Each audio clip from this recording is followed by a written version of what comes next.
Tim nasional Jepang menjadi sorotan setelah banyaknya penyerang mereka yang bermain di Eropa. Salah satu yang mencuri perhatian adalah Kaoru Mitoma yang menjadi andalan di Brighton. Padahal dulunya para pemain Jepang kurang diminati oleh klub Eropa dan selalu dianggap remeh. Cetak Gol coba merangkum ganasnya lini serang Jepang sebagai berikut.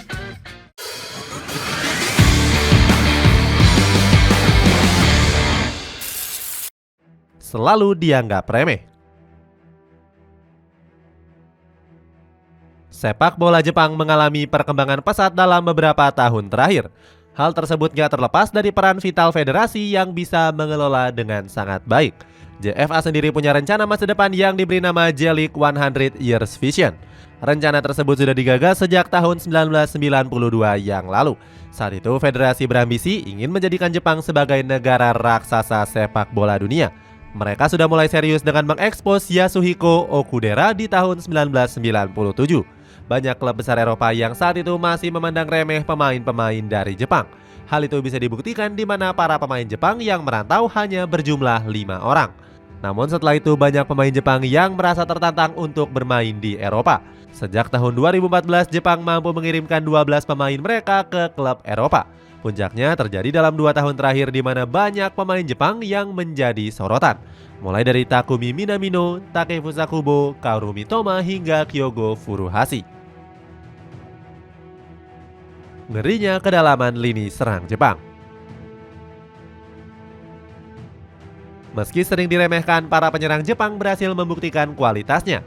Hal ini sangat berpengaruh baik untuk kedalaman tim nasional Jepang yang memiliki banyak pilihan. Mulai dari Kaoru Mitoma, Takefusa Kubo, Takumi Minamino, Takuma Asano yang mengisi sektor sayap.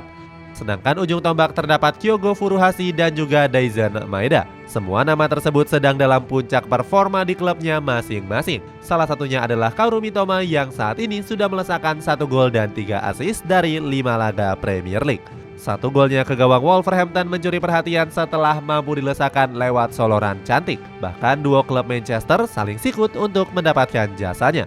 Berikutnya ada Takumi Minamino yang tampil gacor bersama AS Monaco. Ex Southampton ini berhasil membuktikan kualitasnya dengan melesakkan 3 gol dan 3 assist dari 5 laga Ligue 1 Prancis. Kehebatan Minamino mendapatkan komentar dari pelatih Adi Hatter. Manajer AS Monaco ini memuji klub karena membuat keputusan yang tepat untuk memboyong sang pemain. Terbaru ada Kubo yang unjuk gigi saat berhadapan dengan Real Madrid di La Liga. Alumnus RC di Mallorca ini sempat terlihat melakukan skill dengan mengolongi Toni Kroos. Performa apiknya membuat El Real tertarik untuk memulangkannya di musim panas.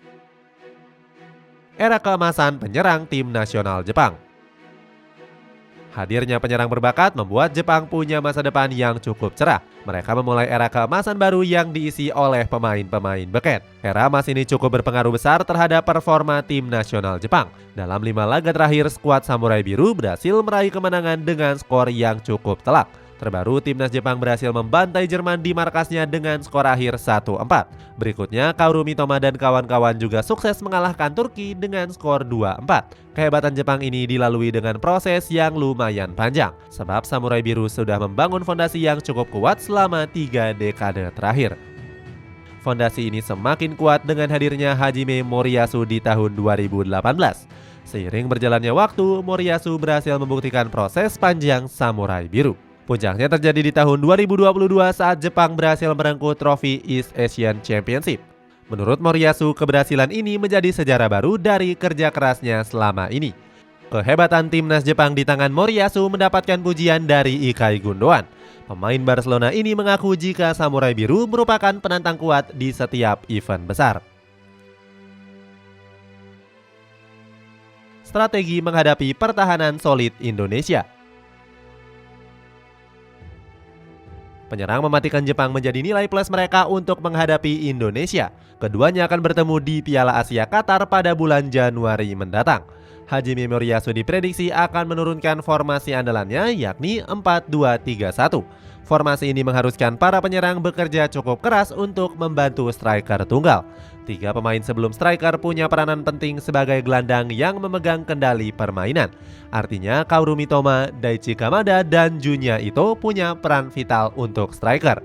Tim nasional Indonesia harus waspada terhadap 3 penyerang tersebut yang punya skill dan kecepatan di atas rata-rata. Meskipun begitu, skuad Garuda juga nggak mau kalah dengan hadirnya pertahanan super tangguh. Sintayong bisa menaruh Asnawi Mangkualam, Jordi Amat, serta Pratama Arhan untuk menahan serangan mereka. Kemampuan ketiganya sudah nggak diragukan lagi. Apalagi mereka selalu menjadi andalan Sintayong dan nyaris nggak pernah absen.